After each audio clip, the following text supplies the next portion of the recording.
My girlfriend got aggressively essayed and beaten. I broke up with her right after she told me. This is what happened. I was dating my girlfriend for 7 months. She wants to go to some sleazy club with her friends. I told her that I didn't want her to go. We had a huge argument about it. She said, "You don't own me and I can do whatever I want." You know, that kind of bullcrap. I told her if she went, then I'm breaking up with her. She said that she wouldn't go and then dropped it. Saturday night came. I hadn't heard anything from her all day. At 4 a.m. on Sunday, she calls me crying. She told me that she got essayed and beat up. She went to the club anyway.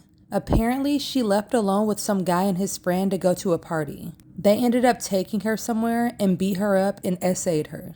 I had so many feelings about this, none of them pleasant. I told her that if she went to the club that I would leave her, and so I told her that we were over. She started freaking out and saying that she needs me right now and that she's so sorry.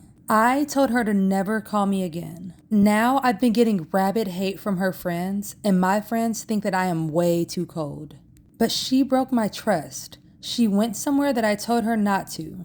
She was probably going to end up cheating on me anyway, and then she got essayed and beat over it, and I'm supposed to feel sorry for her?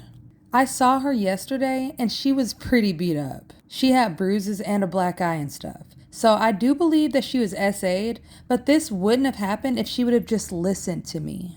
Everybody now thinks that I'm evil. My ex-girlfriend has been trying to talk to me, but I have no desire to ever speak to her again.